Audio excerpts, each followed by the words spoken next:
என்னை பலமுறை நான் கருப்பாக இருக்கிறேன் என்று கேலி பேசுபவர்களும் உண்டு. அதன் மூலம் மீம்ஸ் போடுபவர்களும் உண்டு. ஆனால் நான் பெருமைப்படுகிறேன். நான் எனது நிறத்தை பற்றியோ எனது குணத்தை பற்றியோ எல்லோரும் கீழ்த்தரமாக பேசும் அளவிற்கு நான் இல்லை. நான் என்றுமே எனது வாழ்க்கையில் நான் நேர்மறையான சிந்தனை கொண்டு நான் நேர்மையான எனது வாழ்க்கையை நான் முன்னெடுத்து சென்று கொண்டிருக்கிறேன். அரசியலில் ஊழலற்ற தன்மை, நேர்மை, சத்தியம், எளிமை இவைதான் எனது வாழ்க்கையாக இருக்க வேண்டும் என்று நான் நினைக்கிறேன். உங்களது சகோதரியாக, உங்கள் நிறத்தில், உங்கள் பெண்ணாக இங்கே இந்த கருப்பு நிறத்தில் இருப்பதை பற்றி நான் சற்றும் கவலைப்படவில்லை. ஏனென்றால் இந்த செம்மண்ணின் நிறம் கருப்பு, இந்த பனங்காட்டின் நிறம் கருப்பு, இந்த தென்னகத்தின் நிறம் கருப்பு. உங்கள் சகோதரியாக விருப்பமுடன் செயலாற்ற வேண்டும் என்று நினைக்கிறேனே தவிர என்னை பற்றி கேலி கிண்டல் செய்பவர்களை புறந்தள்ளிவிட்டு தன்னம்பிக்கையோடு உங்கள் சகோதரியாக முன்னேறி வருகிறேன்.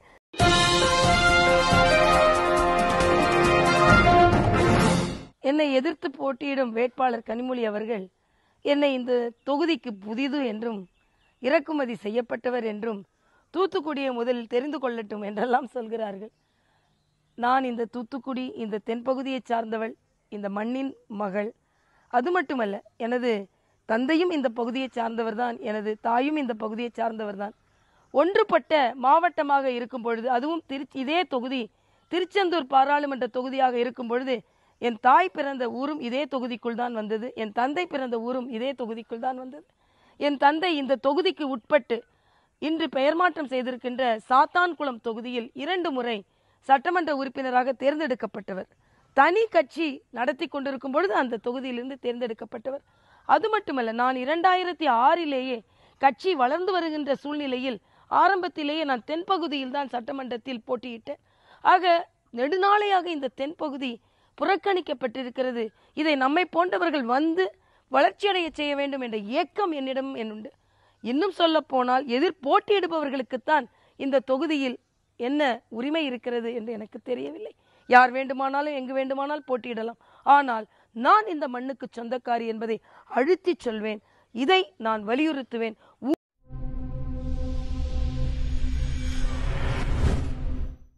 பேரன்பு மிக்க தூத்துக்குடி வாக்காளர் பெருமக்களே, சகோதர சகோதரிகளே, உங்கள் அன்பு சகோதரியின் வணக்கம். தென்பகுதியை சார்ந்த நான், இந்த தூத்துக்குடி மண்ணின் சொந்தக்காரியாகிய நான், இந்த தென்பகுதியை வளர்ச்சியடைந்த பகுதியாக மாற்ற வேண்டும் என்ற ஏக்கத்தோடு இங்கே வந்திருக்கும் நான், உங்கள் அருளால், உங்களின் அன்பால் வெற்றி பெற்று இந்த தூத்துக்குடியை ஒரு வளர்ச்சியடைந்த தூத்துக்குடியாக மாற்ற வேண்டும் என்ற கனவோடு இங்கே வந்திருக்கிறேன். ஆக இந்த பகுதிக்கு மிகப்பெரிய கனவு திட்டம் ஒன்றை நான் வகுத்திருக்கிறேன். அந்த கனவு திட்டம் இங்கே கிடைக்கும் வாழையை வைத்து ஒரு தொழிற்சாலை. வாழையை நாம் சாப்பிடுவதற்கு இலையை பயன்படுத்துகிறோம், நாரை பூ கட்டுவதற்கு பயன்படுத்துகிறோம், வாழைப்பழத்தை நாம் உண்கிறோம்.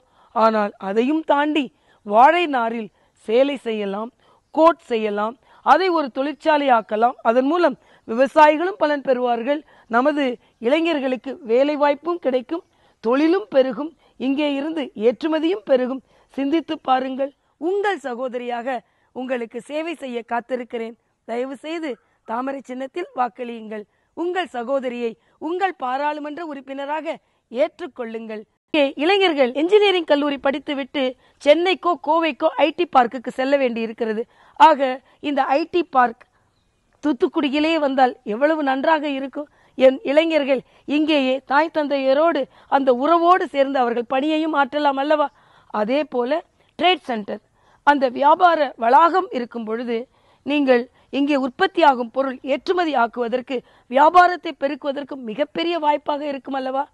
இதே போல இங்கே உள்ள மருத்துவமனை உலக தரம் வாய்ந்த மருத்துவமனையாக மாற்றப்பட வேண்டும். இதே போல எண்ணற்ற திட்டங்கள் நான் உங்களோடு இங்கே அமர்ந்து எளிதில் அணுகக்கூடிய, எப்பொழுது வேண்டுமானால் என்னை பார்க்கக்கூடிய உங்கள் வீட்டு பெண்ணாக இந்த தொகுதிக்கு சேவை செய்ய ஆசையாக நான் இங்கே வந்திருக்கிறேன். சேவை செய்ய காத்தும் இருக்கிறேன். இந்த தூத்துக்குடியின் வளம் மீன் வளம். இந்த மீன் வளத்தை ஏற்றுமதி செய்வது மட்டுமல்லாமல் பதப்படுத்தி இன்னும் பல தொழிற்சாலைகள், ஏன் மீனிலிருந்து பல மருந்துகள் கூட தயாரிக்கப்படுகிறது. இதை அதற்கு உபயோகப்படுத்துவது மட்டுமல்லாமல் இந்த மீனவ சகோதரர்கள் ஆழ்கடல் மீன்பிடிப்பிற்கு போகும் பொழுது அவர்கள் அந்த மீன்களை பிடித்து வெளியே கொண்டு வருவதற்கு குளிர்சாதன பெட்டி வைப்பது போன்ற பல திட்டங்களும் என்னிடம் இருக்கிறது, அபரிதமாக இருக்கிறது. இந்த பனையை பணப்பயிராக ஆக்கலாம். நமது தூத்துக்குடியில் இந்த பனையினால் வரும் அத்தனை பொருட்களும் பதப்படுத்தி ஏற்றுமதி செய்யலாம். நமது மற்ற மாநிலங்களுக்கு விற்பனை செய்யலாம். ஒரு தொழிற்சாலையை உருவாக்கலாம். அதன் மூலம் நமது இளைஞர்களுக்கு வேலை செய்யலாம். உங்கள் சகோதரியாக உங்களுக்கு சேவை செய்ய காத்திருக்கிறேன். தயவு செய்து தாமரை சின்னத்தில் வாக்களியுங்கள். உங்கள் சகோதரியை உங்கள் பாராளுமன்ற உறுப்பினராக ஏற்றுக்கொள்ளுங்கள். நன்றி, வணக்கம்.